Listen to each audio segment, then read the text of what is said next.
بسم الله الرحمن الرحيم. السلام عليكم ورحمة الله وبركاته. ازيكم شباب تانية سنة، ويا رب تكونوا بخير. ان شاء الله هنكمل مع بعض شرح درس التغذية الذاتية، الدرس الثاني. احنا اتكلمنا في الجزء الاول من الدرس الثاني عن عملية البناء الضوئي، شرحناها واتكلمنا عن تركيب بلاستيدة وتركيب الورقة. دلوقتي هنتكلم عن التفاعلات الضوئية واللا ضوئية. قبل ما نتكلم عن التفاعلات الضوئيه واللا ضوئيه، عايزين نعرف هي جت ازاي اصلا تفاعلات، او عرفنا ازاي ان في تفاعلات ضوئيه وفي تفاعلات لا ضوئيه. عندنا عالم اسمه العالم بلاك مان. العالم بلاك مان ده كان كان بيدرس على تجارب طبعا العوامل المحدده لعمليه البناء الضوئي، اللي هي العوامل زي الضوء طبعا والحراره وثاني اكسيد الكربون. معروفين طبعا ان دول عوامل مساعده او عوامل بتاثر على عمليه البناء الضوئي. طيب، من خلال تجاربه على العوامل دي قدر او توصل ان احنا عندنا من عمليه البناء الضوئي عندنا تفاعلات ضوئيه ولا ضوئيه. تمام. التفاعلات الضوئيه دي حساسه للضوء. تفاعلات ضوئيه يعني حساسه للضوء، واللا ضوئيه تمام دي حساسه للضوء. تمام. والعامل المؤثر او المساعد هو الضوء. اما اللا ضوئيه دي قال لك بنسميها انزيميه. العامل المساعد درجه الحراره. تمام. طيب، نتكلم دلوقتي اولا عن التفاعلات الضوئيه. التفاعلات الضوئيه قال لك التفاعلات الضوئيه دي هي مجموعه من التفاعلات الكيميائيه. التفاعلات دي بتحصل في الجرانه، يبقى مكانها هتقول له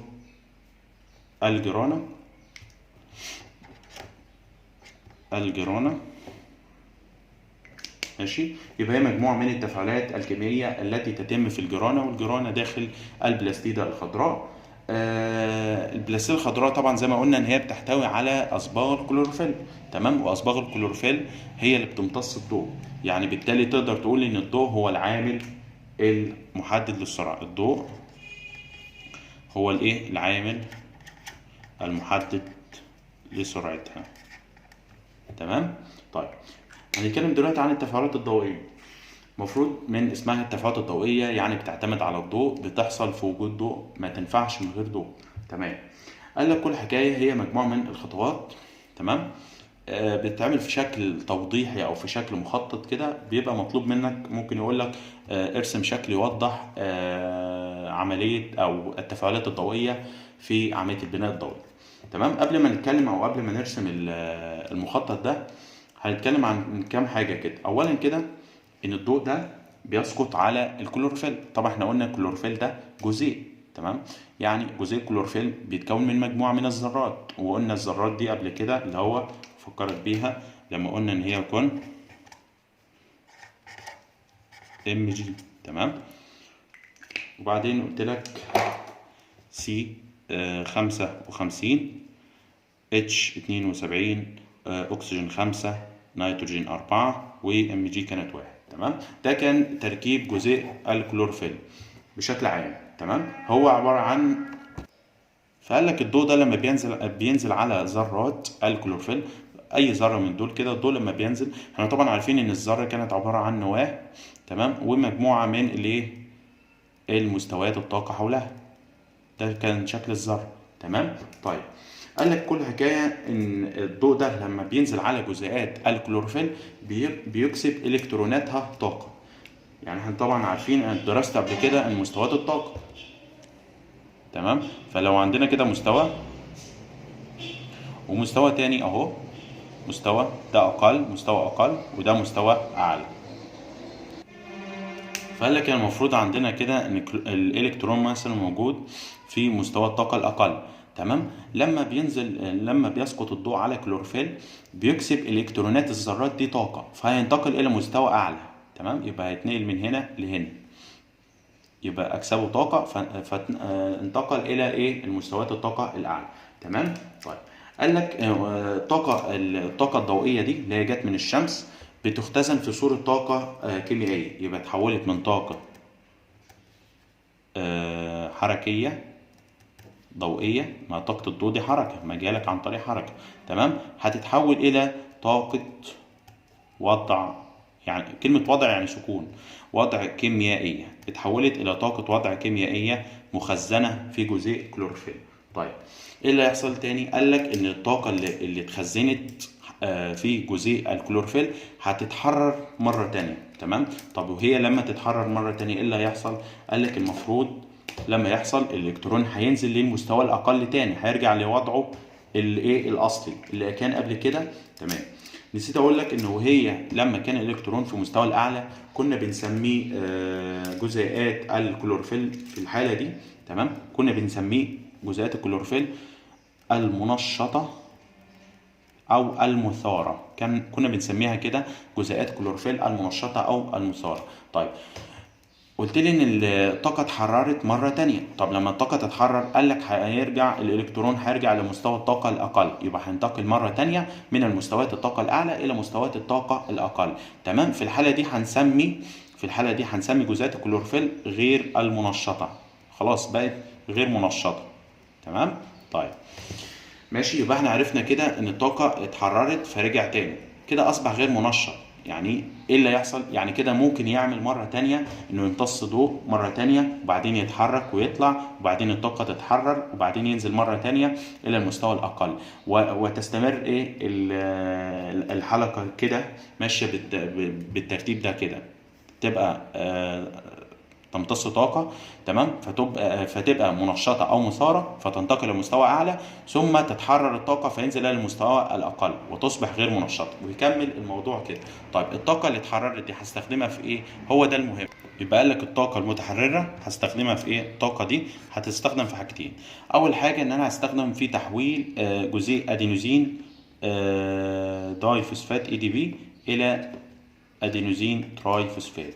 انا حولته من ادينوزين ثنائي الفوسفات الى ادينوزين ثلاثي الفوسفات، تمام. طب ازاي اتحول؟ هقول لك طبعا ان انا اكيد طبعا ضفت مجموعه فوسفات، مش محتاجه حاجه، انا ضفت مجموعه فوسفات فهتحول الثنائي الى ثلاثي. طيب ده اول حاجه، ده جزء من الطاقه استخدم في كده. طب الجزء الثاني قال لك الجزء الثاني بيستخدم في شطر جزيء ماء، شطر او بكسر جزيء ماء، تمام. جزيء الماء ده هينقسم الى حاجتين، اكسجين، تمام، وده بيطلع طبعا عارفين ان هو بيتصاعد، يعني ناتج ثانوي، يبقى الاكسجين هيتصاعد وبنقول عليه ناتج ثانوي. طب الجزء الثاني المفروض ان فيه هيدروجين، تمام. طبعا دي عشان الوزن هتبقى نص جزيء او مش شرط يعني، تمام. ايه اللي هيحصل مع الهيدروجين؟ انا دلوقتي لو سبت الهيدروجين في الحاله دي، طب ما الهيدروجين هو كمان هيهرب، طب انا محتاج الهيدروجين ده، طب اعمل ايه؟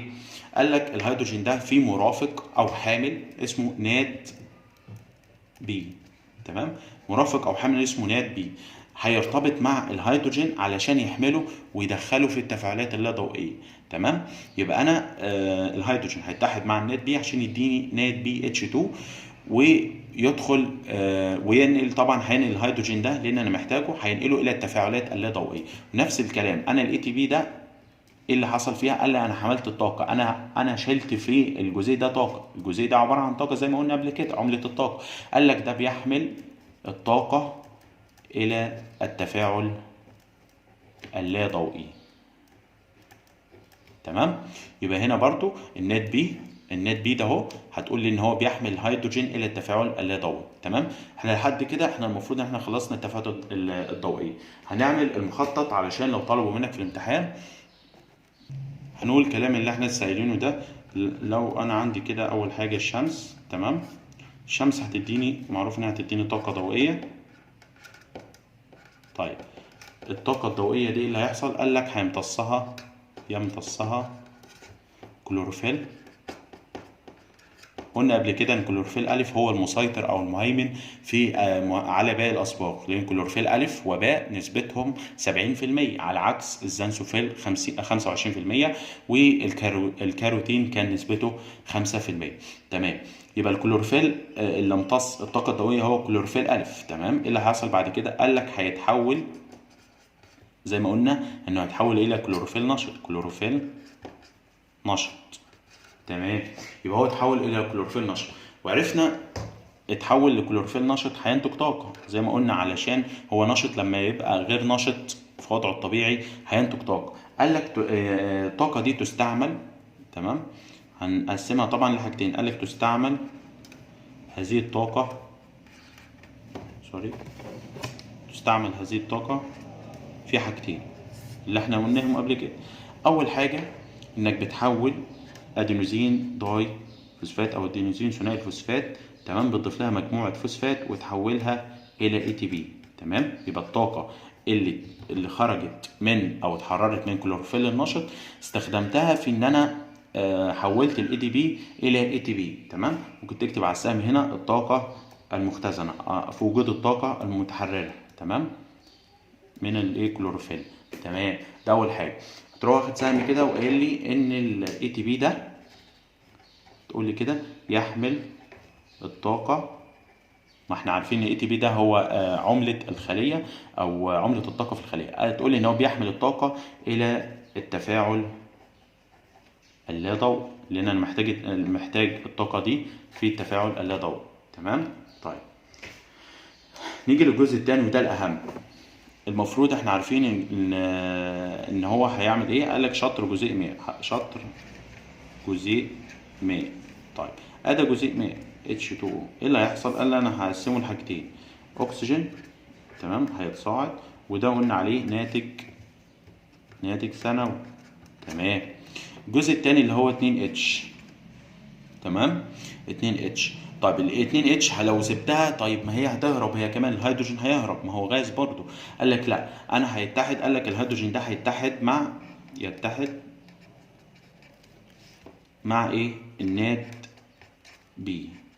طيب عشان تبقى عارف ايه هو النات بي ده، بص كده، نات بي.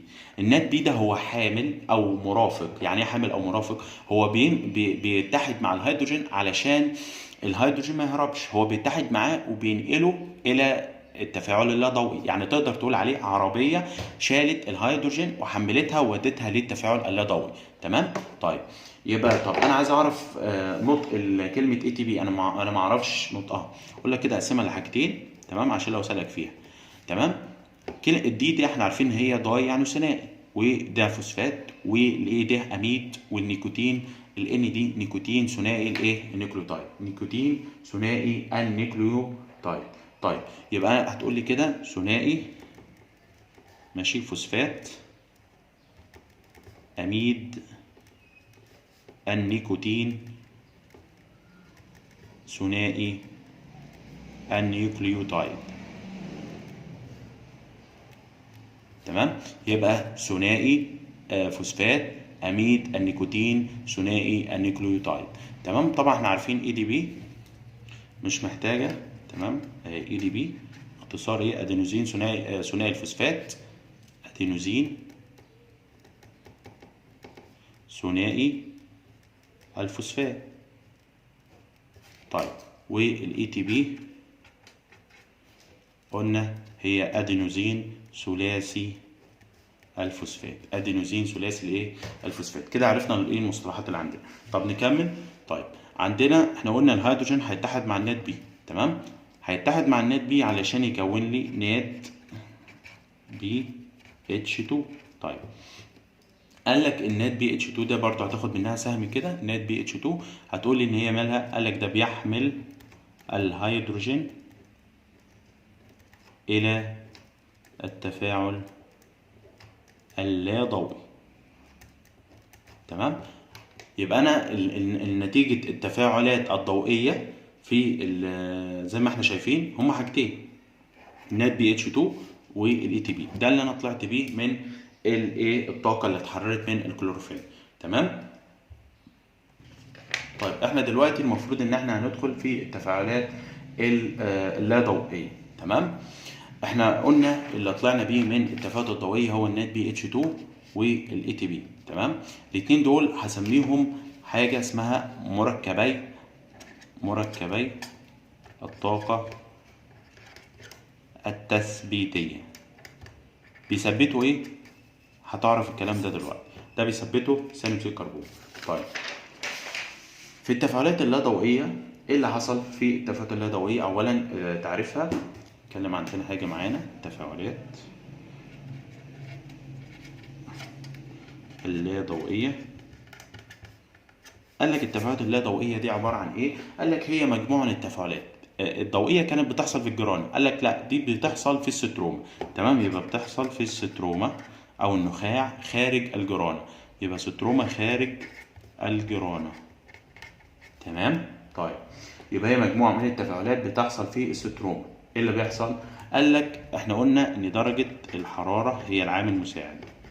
الحراره هي العامل المحدد لسرعتها. تمام. وقلنا قبل كده علشان ما تربطش ان كلمه لا ضوئيه يعني ما بتحصلش في الضوء، اقول لك لا، هي بتحصل في حاجتين، تحدث في الضوء والظلام. واحد يقول لي ليه بتحصل في الضوء والظلام؟ هقول له لان العامل المحدد ليها هو درجه الحراره، يعني ملوش علاقه بالضوء. لكن لو انا بقول لك العامل المحدد لها الضوء، ساعتها هتقول لي لا ما ينفعش تحصل في الظلام. لا، انا هنا بقول لك درجه الحراره، يبقى بتحصل في الضوء والظلام على السواء عادي خالص.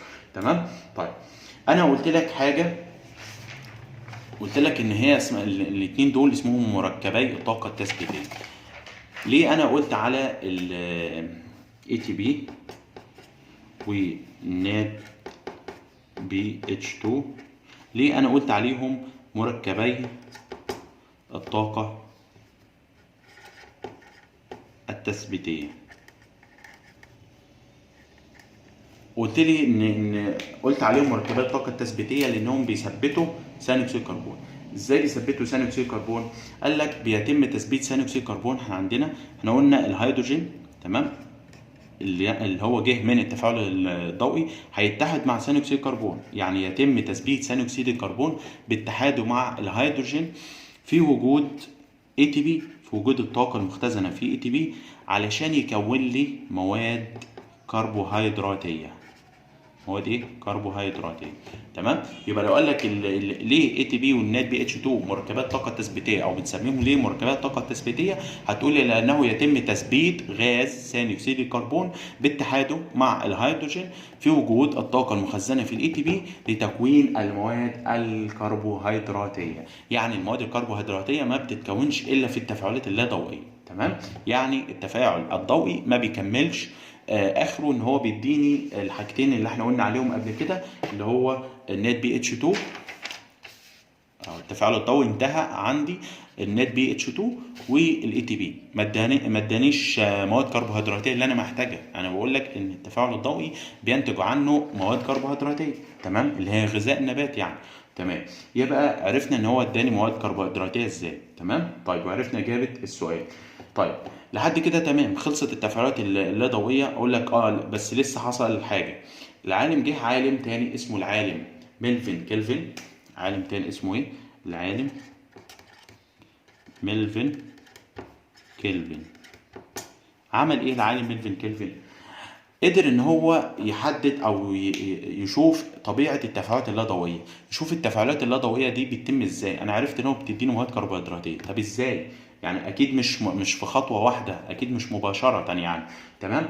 جه العالم ميلفين كيلفن زي ما قلنا ان هو درس طبيعه التفاعلات، او قدر يشوف طبيعه التفاعلات اللا ضوئيه. ازاي؟ هتقول لي كده بانه اكتشف طبعا، وذلك بعد اكتشاف ايه؟ نظير الكربون المشع. طبعا عندنا الكربون المشع 14. تمام. الكربون الايه؟ المشع، سوري الكربون. تمام، انا اسف. ماشي. فجه العالم ميلفين كيلفن عمل تجربه، هنرسم التجربه دي. طبعا الرسمه مطلوبه، ترسم رسمه كده بسيطه.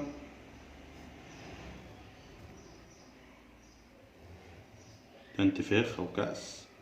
تمام. طيب جه العالم ميلفين كيلفن زي ما قلنا عمل ايه؟ دلوقتي لما اكتشفوا نظير الكربون، فهو قدر دخل من الانبوبه من هنا نظير الكربون المشع 14 في ثاني اكسيد الكربون. تمام. يبقى هو دخل غاز ثاني اكسيد الكربون بيحتوي الكربون اللي فيه مشع.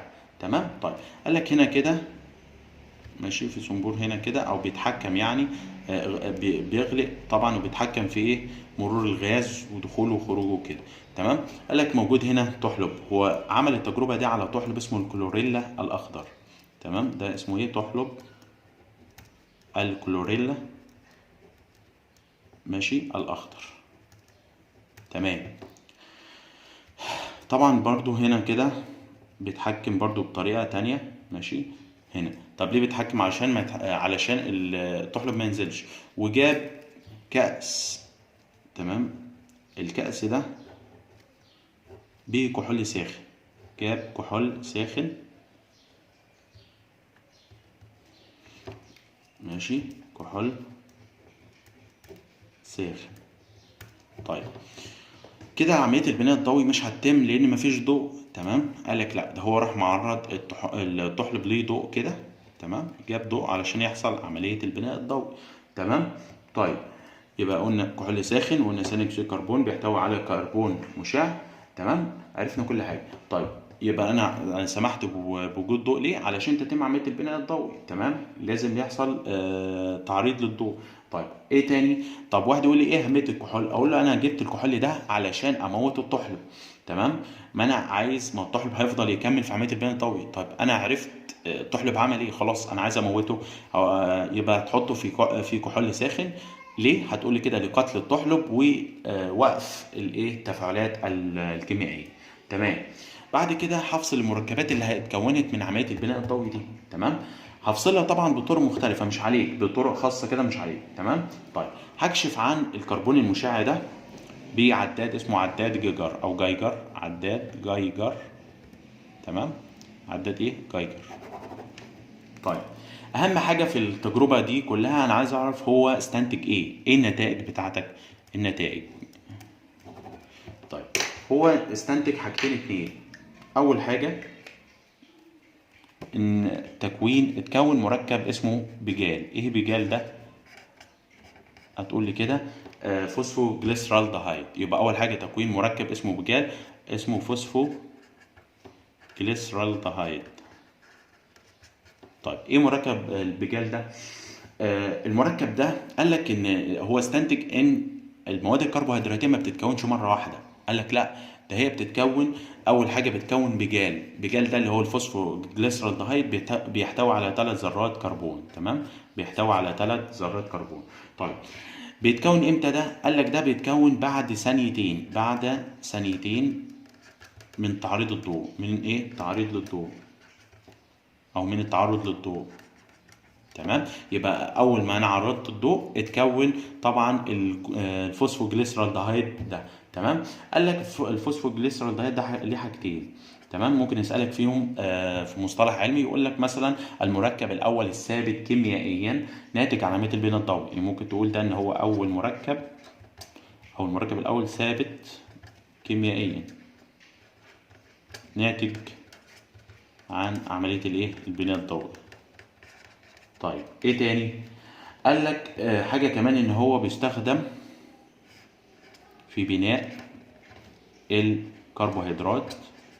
الكربوهيدرات اللي هو بقى جلوكوز ونشويات وغيره. ماشي. والدهون كمان والبروتينات. تمام. يبقى دي أهمية البيجال. يبقى البيجال، عرفنا أهمية البيجال إن البيجال دي هي أول مركب أو المركب الأول ثابت كيميائيا ناتج عن عملية البناء الضوئي. دي ممكن يسألك فيها مصطلح علمي طبعا. ماشي. حاجة تانية قال لك إن هو بيستخدم في بناء الكربوهيدرات والدهون والبروتينات. تمام. يعني دلوقتي كده عرفنا ان الكربوهيدرات او الجلوكوز الناتج من عمليه البناء الضوئي دي ما بيتكونش مره واحده او خطوه واحده. تمام. وهي ده الاستنتاج الثاني. يبقى استنتج تاني حاجه، اثبت كده. تمام. بالتجربه ان الجلوكوز ما بيتكونش مباشره. يعني تقدر تقول يتم تكوينه او لا يتم تكوينه. تمام. في خطوه واحده. ما بيتكونش في خطوه واحده.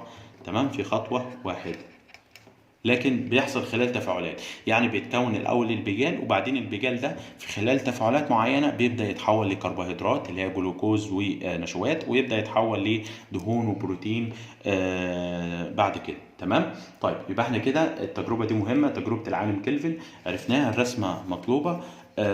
النتاج اهم حاجه. ما تنساش طبعا اسم العداد اللي بيكشف بيه هو عداد جيجر. كده نبقى احنا خلصنا الدرس الثاني. طبعا انت عندك مقارنه بسيطه عن بين التفاعلات الضوئيه واللا ضوئيه. تمام، يبقى احنا قلنا اثبات ان الجلوكوز يتم تكوينه في خطوه واحده. ماشي. عندك الايه المقارنه دي مقارنه بسيطه خالص احنا قلناها في الشرح. التفاعلات الضوئيه واللا ضوئيه، مكان الحدوث. تمام.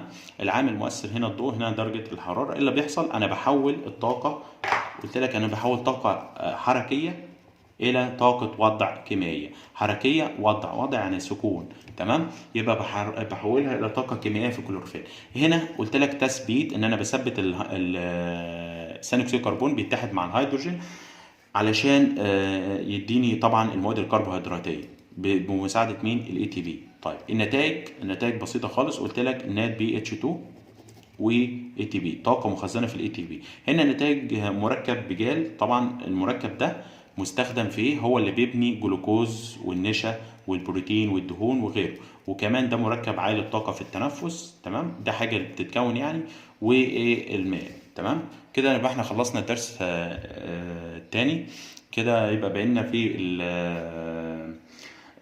في التغذية الغير ذاتية. ان شاء الله نجيبها في فيديو تاني. السلام عليكم.